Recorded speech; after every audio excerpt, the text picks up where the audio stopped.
Lord, hallelujah. Thank you, Jesus. Thank you, Jesus. Hallelujah. Karapat-dapat sambahin ang ating Panginoon na kapatid. Hallelujah, hallelujah, hallelujah. Thank you, Jesus. We just want to speak your name, Lord. Hallelujah. Let's break the stronghold. Let's break every chains. Hallelujah. In the name of Jesus. In the name of Jesus. In the name of Jesus. Thank you, Lord. Thank you, Jesus. Thank you, Jesus. Hallelujah. Praise the Lord. Hallelujah. Hallelujah. Patuloy natin damahin ang presensya ng ating Panginoon habang nasa Kanya tayong presensya, mga kapatid. Hindi tumitingin ang Panginoon sa bilang ng tao na narito, ngunit tumitingin ang Panginoon sa puso ng narito. Hallelujah, Jesus, mga kapatid. Be sensitive in the presence of the Lord. Narito po ang ating Panginoon ngayon sa ating kalagitnaan at meron po siyang nais ipadama at nais sabihin sa bawat isa sa atin. God is good and all the time God is good. Hallelujah. At sa oras na ito, mga kapatid, tayo po ay magbubuklat na agad ng Biblia. Kung meron po kayong Biblia, kayo po ay makipagbuklatan sa akin. Sa aklat po ng Philippians, ito po ay nasa bagong tipan, mga kapatid. Philippians chapter 3, praise the Lord. Pilipos sa Tagalog, chapter 3, verse 13 hanggang 14. Ang sabi po sa Philippians 3:13 to 14, mga kapatid, hindi ko pa inaaring inabot, dadapat isang bagay ang ginagawa ko na nililimot ang mga bagay na nasa likuran at tinutungo ang mga bagay na hinaharap. Verse 14, nagtutumulin ako sa hangganan sa gantimpala ng dakilang pagtawag ng Diyos na kay Kristo Jesus. Tayo po'y manalangin. Mapagpalang Diyos na Ama, Ikaw ang Diyos ni Abraham, ni Jacob, ni Isaac. Ikaw po ang aming Diyos na sinasamba. Hindi ka nagbabagong Diyos, Ikaw noon, bukas, magpakailanman. Salamat, Panginoon, sa pagkabasa ng iyong mga salita. Kami po ay lumalapit sa iyong trono ng biyaya. At ako po ay humihiling, hallelujah, na iyong kasihan muli ang aking mga labit, Panginoon. Ang aking dila, Panginoon, ay manggagaling, Panginoon, sa iyong banal na salita, hallelujah. May hayag, Panginoon, ng iyong banal na salita sa iyong mga anak na meron pong kapangyarihan. Purihin ka, Panginoon, ang sinasaway ang espiritu ng pag-alinlangan, espiritu ng kahinaan, espiritu ng distract sa aming mga isipan sa pangalan mo, Jesus. At aking pinapakawalan ng espiritu ng kaunawaan, espiritu ng kagalangan, espiritu ng pagkaunawa sa iyong mga salita sa pangalan mo, Jesus. Hallelujah. Lahat po'y magsabing Amen and Amen. Bago tayo umupo, mga kapatid, kamayan mo ulit ang 5 mga kapatiran at sabihin mo ay welcome ako. Kaya mayanan natin ang lahat ng mga kapatiran natin at sabihin natin, we are glad you are here.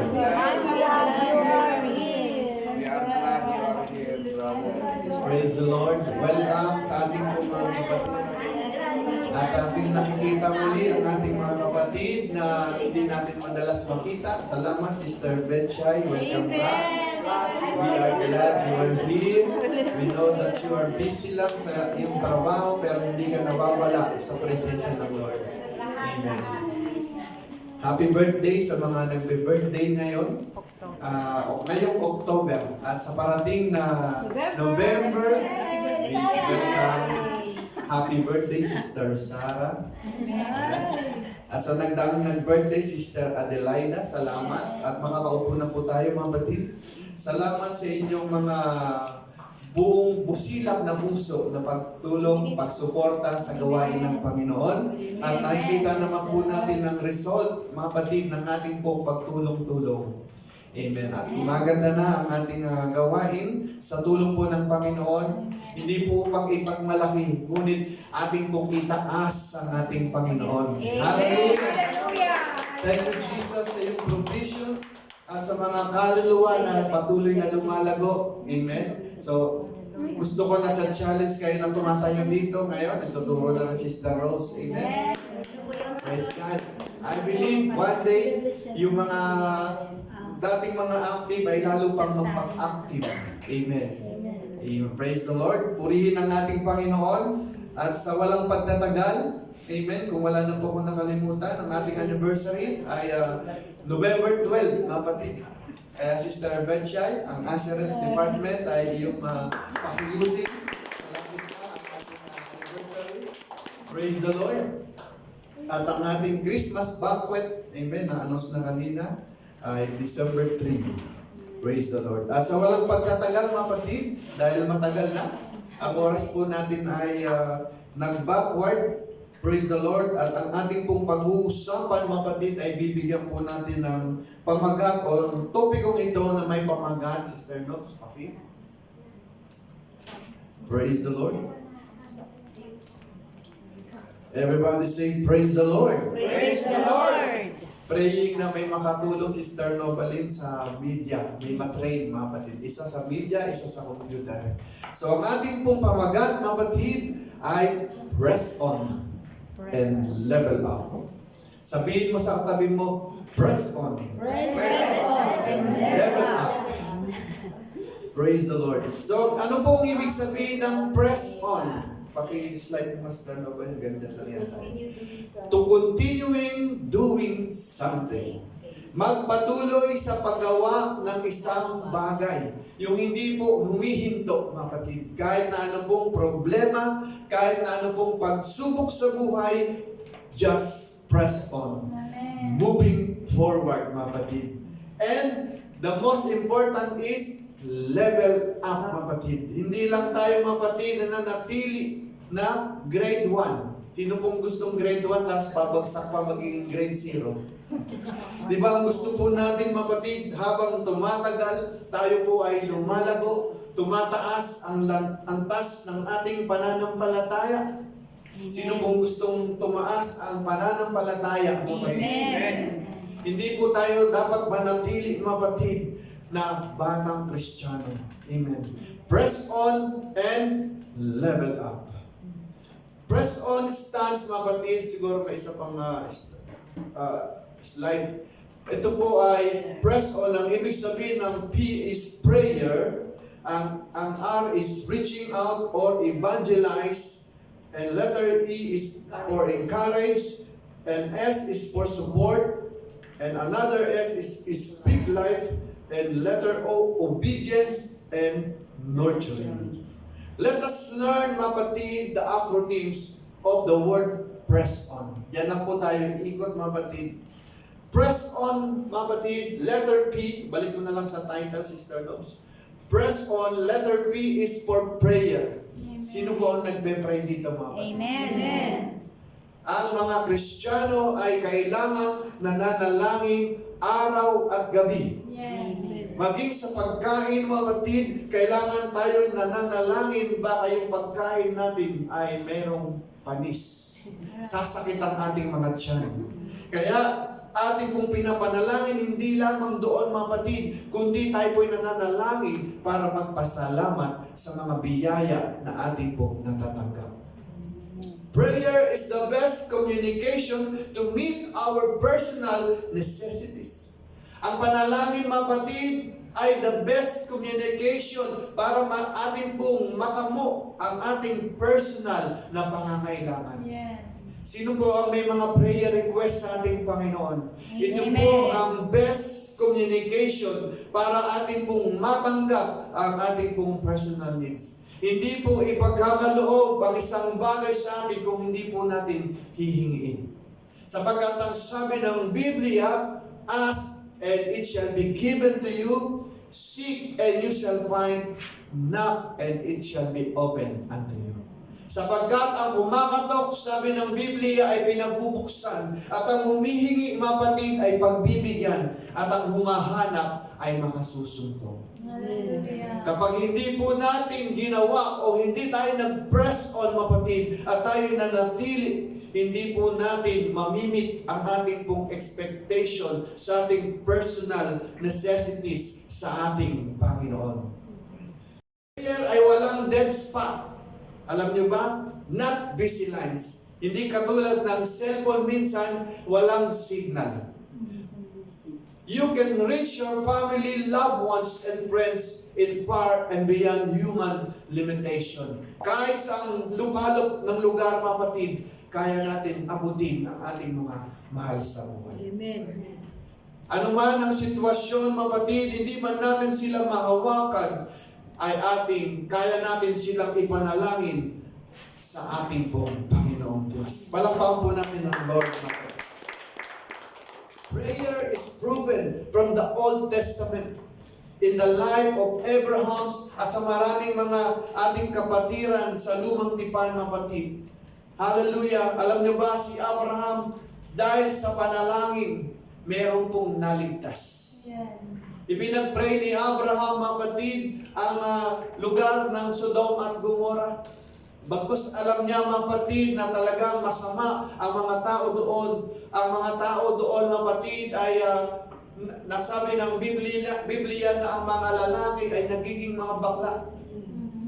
Ang mga lalaki ay nagkakagusto na sa kapwa lalaki. At ang mga tao doon ay lubos na masama. Kaya ang Panginoon ay nagalit, kapatid. At ang sabi ng Panginoon, merong kawakasan ang lugar ng Sodom at Gomorrah. Ngunit, kapatid, si Abraham ay hindi pa rin sumuko. Nag-press on siya, kapatid. Nagkaroon po siya ng level up dahil alam niya, gugunawin ng Panginoon ang lugar na yon dahil sila po ay makasalanan. Kaya po siya nakipagbagay. Sabi niya, Panginoon, kung meron kang masumpungan na 50 taong tapat, gugunawin mo ba ang Sodom at Gomorrah?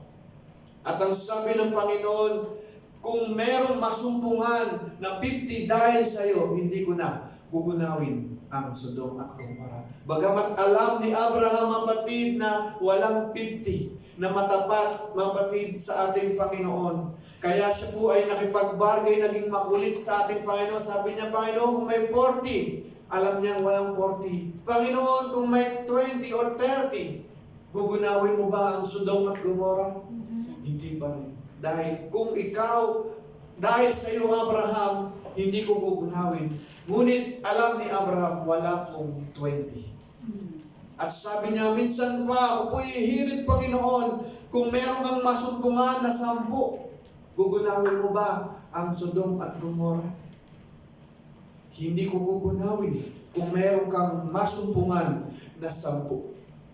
Sa ating pong organization o sa ating church ngayon, kapatid, higit po tayo sa 10, kapatid. Kaya ang Panginoon ay nalulugod, kapatid. Ang sabi niya, 2 o 3 na nagkakatipon sa kanyang pangalan. Amen. Naroon siya sa ating kalagitnaan. Hallelujah.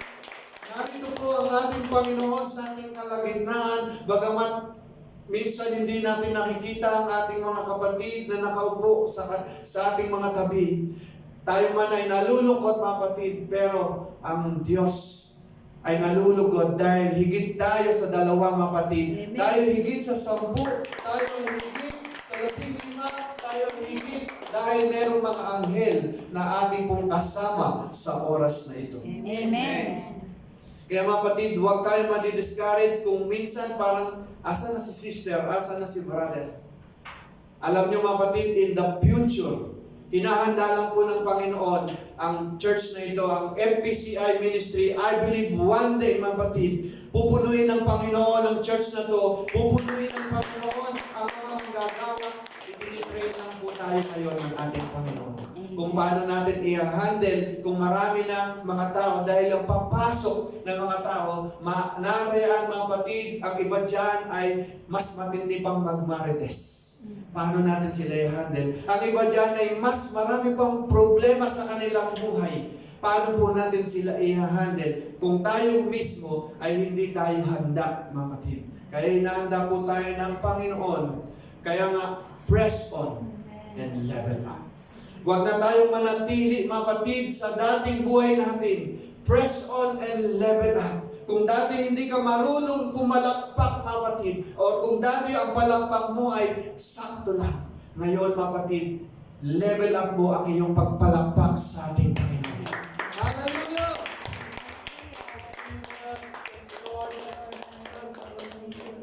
Level up, kapatid, maging sa ating pagsamba, sa ating panalangin, kapatid. Itodo mo na nga, sabi ng awitin. Itodo mo ng itodo kapag tayo po ay sasamba sa ating Panginoon. No reservation, kapatid, wag nating pipigilan ng ating damdamin kapag maramdaman natin ang presensya ng Lord. Yes. Huwag nating isipin sa oras na ito kung merong magagalit sa atin sa labas. Amen. Ang isipin natin, matakot ka kung magalit ang Diyos Yes, kung hindi natin siya sasambahin Yes. sa oras na ito, kapatid. Amen. Hallelujah. Praise the Lord. Press on and level up. If your prayer doesn't answer now, this is the day your harvest. The prayer that you have is invest, you will receive it only if you believe it. Kung tayo'y maniniwala, kapatid, ng buong puso natin, ang ating pong panalangin ay ating pong matatanggap sa harapan ng Panginoon. Meron pong sagot ang Diyos sa ating panalangin. Tatlo ito: yes, no, and wait. Kapag tayo po ay sinagot ng Panginoon ng yes, masayang-masaya po tayo, di ba? Pero kung tayo po sinagot ng Panginoon ng no, ito po ay kabutihan din natin. Dapat po tayong magalak, mga kapatid. Bakit, mga kapatid? Dahil ito po ay para sa ating pong kabutihan. Amen. At kung meron namang tayong prayer na hindi pa sinasagot, dahil ito po ay waiting. Inihintay pa natin, mga kapatid. Huwag po tayong ma-discourage. Huwag tayong magpatalo sa ating damdamin, mga kapatid, sapagkat ang Panginoon ay nariyan lang sa ating mga katabi. Amen. Amen. Praise the Lord. Press on and level up. Sabi nga po ng 1 John chapter 5 verse 14, at ito ang nasa ating pagkakatiwala sa Kanya, na kung tayo humihingi ng anumang bagay na ayon sa Kanyang kalooban, ay dinidinig tayo niya. Kaya kapag kalooban ng Panginoon ang prayer mo, didinigin po yan ng Panginoon. Kapag hindi niya kalooban, dalawa lang ang sagot. No and no. Dalawa lang. Pag hindi kalooban, no and no. Yes. Kasi kung hindi po kalooban ng Panginoon, hindi niya ibibigay. Kapag kalooban ng Panginoon, ang sasagot niya ay yes. Or wait. In due time, kapatid, ibibigay po yan ng ating Panginoon. Kung meron tayong prayer sa oras na ito, kapatid, na hindi pa sinasagot ng Panginoon, just press on and level up. Kung tayo po'y nananalangin, mga kapatid, ng walang patid, dagdagan pa natin ang ating panalangin sa ating Panginoon ng buong seryoso, buong pagpapakumbaba sa harapan ng Panginoon hanggang maramdaman mo ang presensya niya kapag ikaw ay nananalangin. Amen. Napakasarap mag-pray, mga kapatid, na ating pong nararamdaman ang presensya ng Lord. Dahil kung ito'y naabot na natin yung time ng prayer na yan, ang oras ay lumilipas, mga kapatid. Hindi mo mamamalayan, isang oras ka na palang nagpe-pray, o 2 oras na, minsan nakala mo ay maiksi lang ang prayer mo, yung pala ay umaga na. Mararanasan natin yan, mga kapatid, kapag tayo nag-press on and level up sa ating pong mga prayer life. Ang letter R, mga kapatid, stands for reaching out. Ating pong abutin, mga kapatid. Kaya nga meron pong evangelism. Ang sabi po, reaching out is our number 1 mission in this ministry. Kahit ano pa ang iyong antas sa buhay, kahit hindi ka marunong, kahit wala kang pinag-aralan, o hindi ka pa marunong mag-quote ng verse, tayo po ay inutusan mag-reaching out. Pastor, hindi po ako marunong mag-share. Sabihin lang natin, mga kapatid, mahal ka ng Diyos. At ang Panginoon ang maglilid sa atin, mga kapatid. At kung tayo po ay hindi marunong, sabihin mo, baka wala akong dinadaluhan ng church. Or kung may dinadalawan sila mga kapatid, i-push natin sapagkat alam natin maraming mga denomination ang maling pagtuturo. Maraming mga denomination, mga kapatid, ang hindi seryoso sa pagtuturo ng kaligtasan, mga kapatid. Hinahayaan lang nila, mga kapatid, na sila'y dadalo sa church pagkatapos nakikita nilang umiinom ang kanilang mga membro at nasisira ang mga buhay, hindi nila tinuturuan. Kaya tayo po, mga kapatid, ay inutusan mag-press on, level up, mga kapatid, atin pong evangelize sa mga kaluluwa na hindi pa naaabot ng ating Panginoon. Jesus said, mga kapatid, go and make disciples. Matthew 28:19 hanggang 20. Go and make disciples of all nations. Ang sabi po ng verse 20, and teach them to obey everything I have commanded you.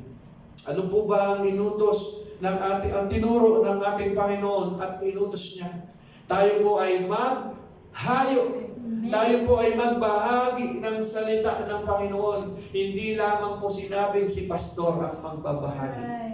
Tayo pong lahat ay meron pong tungkulin na magbahagi ng salita ng Panginoon sapagkat yan po ang ating number 1 mission. Sabihin mo sa katabi mo, tapikin mo yung balikat niya, number 1 mission. Number one. Minsan, mga kapatid, minsan nakakalungkot mga kapatiran natin kapag meron pong nagtutuwid. Madali pong nakitison. Amen. Meron pong kinokorek, hindi naman po lagi sa church natin, sa ibang church din. Kapag nakarinig, mga kapatid, ng correction ng Lord, kaya tama po yung sinabi ni Brother Eddie, si Jesus Cristo ba ay nakakatisod? Si Jesus Christ ba ay nakakatisod, mga kapatid?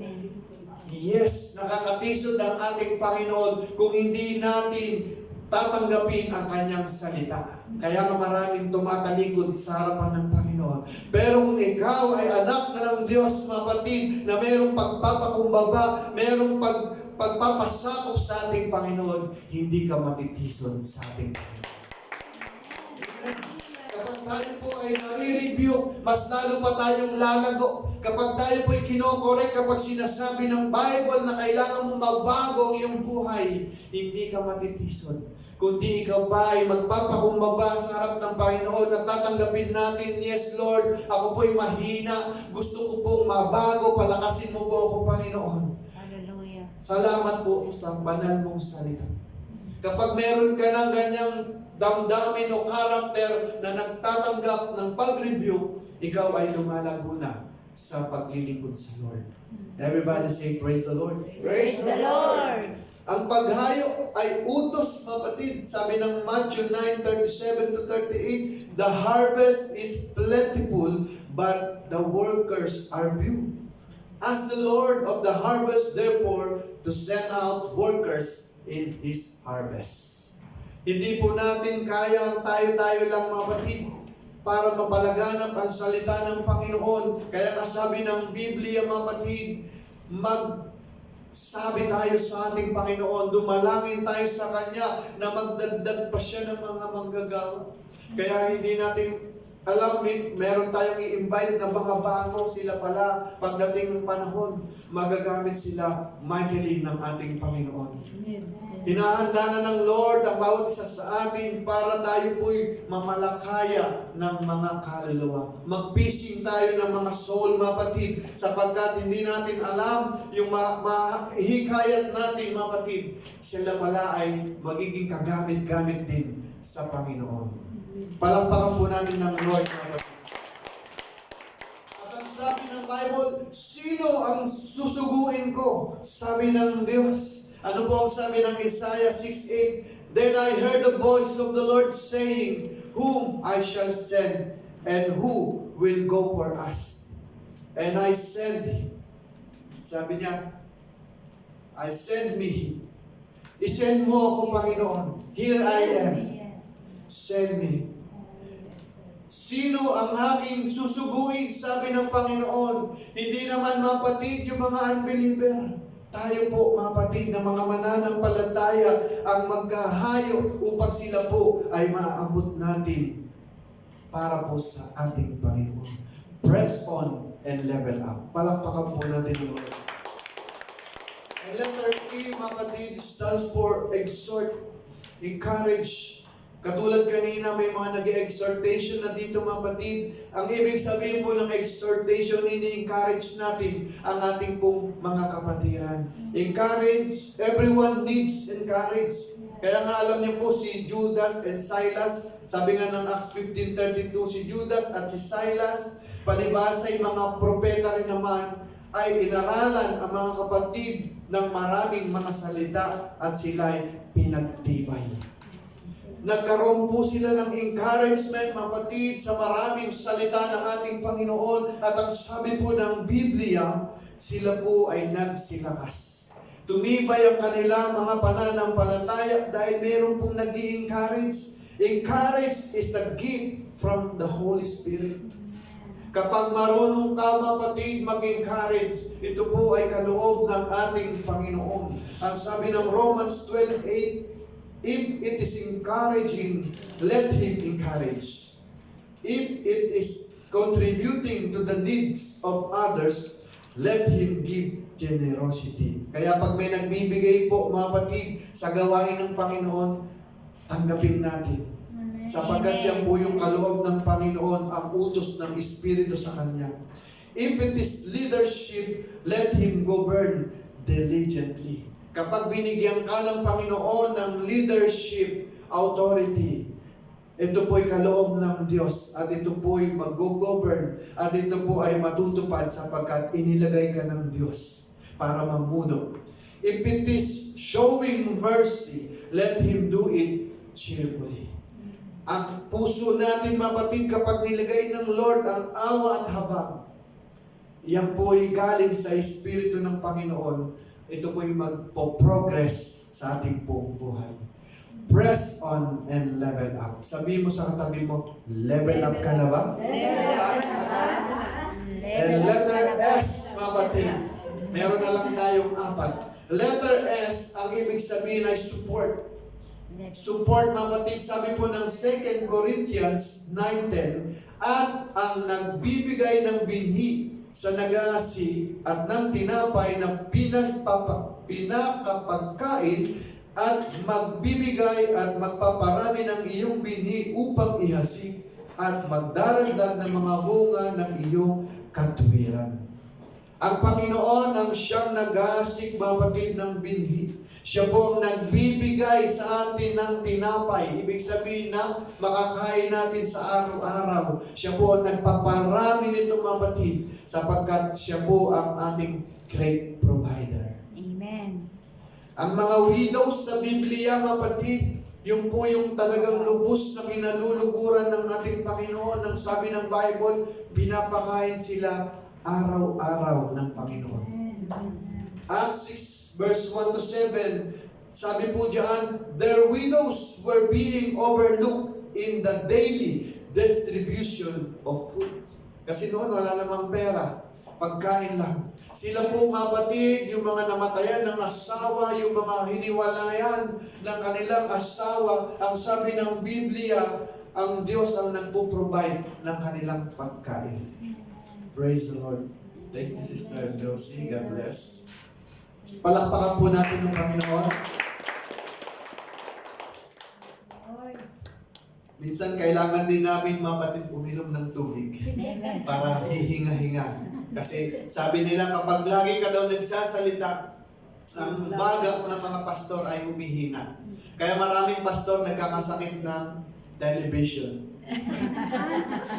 Flat screen. Buti ngayon, modern na. Flat screen, kaya pumapayat ang dibdib ng mga pastor. Maraming mga payat na pastor dahil flat na sila dahil sa kasisigaw.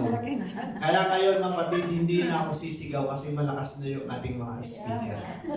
Purihin ang Panginoon dahil siya ang ating great provider, mga kapatid. Siya ang nagbibigay ng lahat ng bagay. Kaya tingnan niyo, mga kapatid, pinapaganda ng Panginoon ang kanyang gawain. Amen? Patuloy lang tayo mag-press on and level up, mga kapatid. There are different kinds of support for such as financial support. Kaya nga, mga kapatid, lagi kang hinihipo ng Lord dahil alam ng Panginoon, isa ka sa source ng Lord para pagpalain ng kanyang gawain. Kapag tayo po hinipo ng Lord, di ba hindi ka na nag-aalangan, nakalagay na sa puso't isipan natin, ito ay para sa Lord. Sa darating, kapag ako'y tumanggap ng bonus, Lord, nakaseparate na yan. Amen. Amen. Lord, isasobre ko yan para kay Pastor. Kaya minsan mga kapatid, maraming natitisod sa pagbibigay. Amen. Pero hindi natin alam sa pagbibigay, naroon po yung matinding pagpapala ng Lord. Amen. Moral support is a kind of support, mga kapatid. Kapag ikaw ay nag-i-encourage sa iyong kapatid na nangihina, kagabi nakita ko ang kapatid natin, pag mayroon tayong nalulungkot na kapatid, mayroon pong nagpapalakas.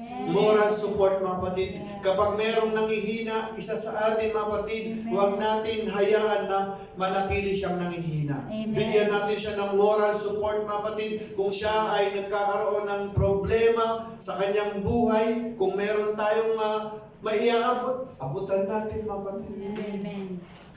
At huwag na natin expect na babayaran tayo. Mag-abot tayo nung pag meron lang tayo, mga kapatid. Kung wala ka naman, huwag mong iabot. Baka ikaw naman ay mangutang. Mahirap naman yun, mga kapatid. Ang moral support ay napakalakas, mga kapatid, na pagtulong sa ating pong mga kapatiran sapagkat ito po ay nag-a-uplift sa ating pong mga emotional problem, mga kapatid.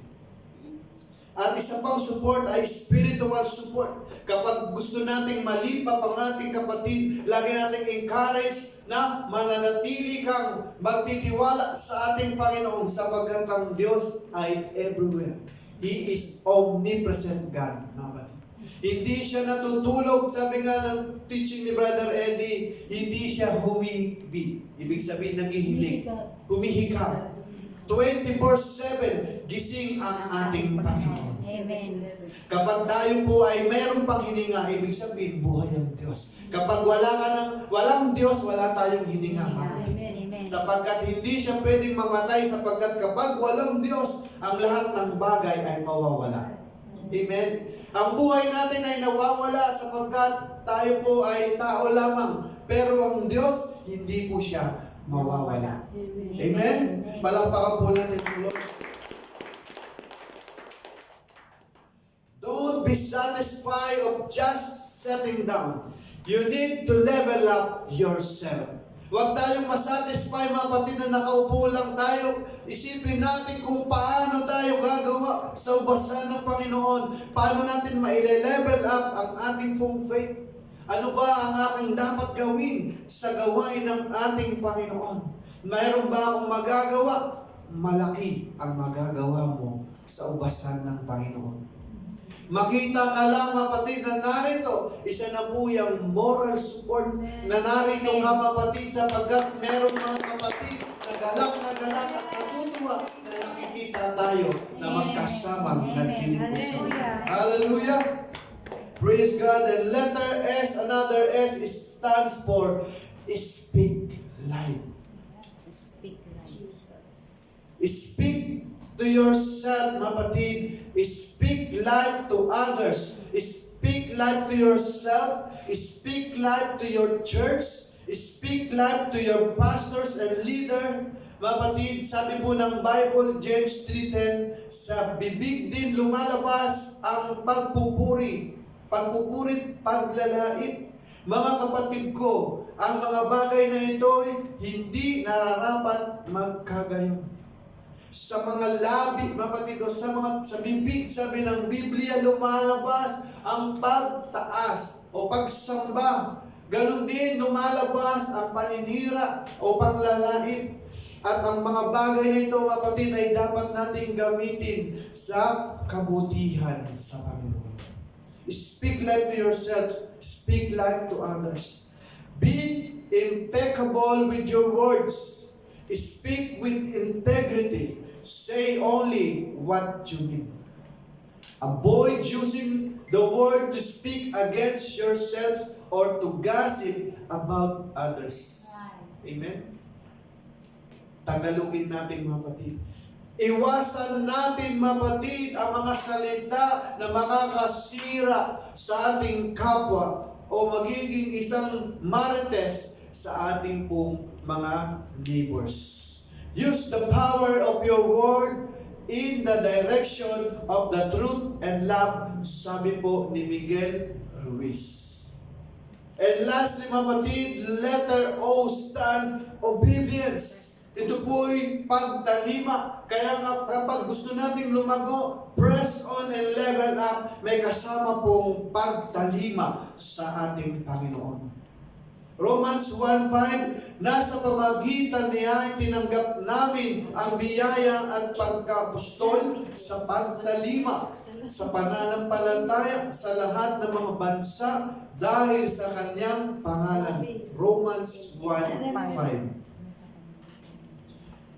Ang pagtalima, mapatid, ay kinaluluguran ng Diyos. Kapag tayo po ay marunong ng sumunod sa ating pong Panginoon, ikaw po ay magsisimulang lumago sa pananampalataya. Kapag hindi mo pa nasumpungan ang true obedience, mapatid, mabagal ang paglago natin sa pananampalataya. Amen? Amen.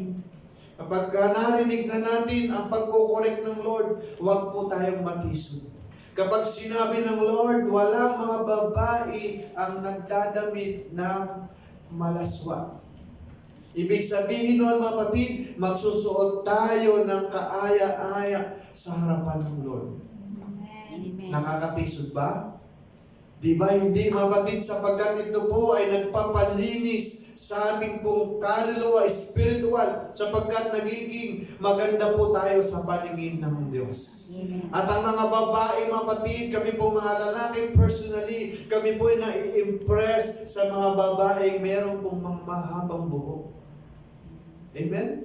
Everybody say, praise the Lord! Praise the Lord! Alam niyo, si Jesus ay isa pong example ng obedience. Sabi ng Hebrews 5:8, bagamat siya'y anak, gayon may natuto ng pagtalima sa pamagitan ng mga bagay na kanyang tiniis. Siya na po yung Diyos na nagkatawang tao na tinawag na anak ng Diyos. Siya po'y sumunod pa rin sa kalooban ng ating Ama na nasa langit, mapatid. And lastly, mapatid, ang letter N stand for nurturing through the Word of God. Nurtures means, mapatid, the process of caring for and encouraging the growth or development of someone or something. Care for and encourage the growth or development of. Press on and level up. Tayo po tayong lahat, mapatid, sa ating pong pagtatapos, so that we will continue, grow, and bear more fruits to God. Let us press on nurturing ourselves of the Word of God. Upang tayo ay patuloy na lumago at magbunga ng higit sa paglilingkod natin sa ating Panginoon. Sabi po ng Vince Lombardi, a man can be as great as he wants to be if you believe in yourself and have the courage, the determination, the dedication, the competitive drive, and if you're willing to sacrifice the little things in life and pay the price for the things that are worthwhile, it can be done. Amen? Sabi pa ni Thomas, lastly na lang, kapatid, Watson, would you like me to give you a formula for success? It's quite simple. Really, double your rate of failure. You are thinking of failure as the enemy of success, but it isn't at all. You can be discouraged by failure or you can learn from it. So go ahead and make mistakes. Make all you can, because remember that where you will find success.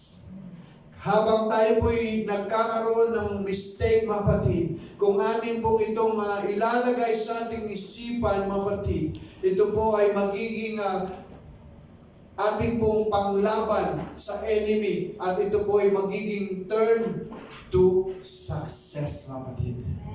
Hallelujah, Jesus. At sa oras po ito, mga kapatid, tayo po ay lalapit sa ating Panginoon. Narinig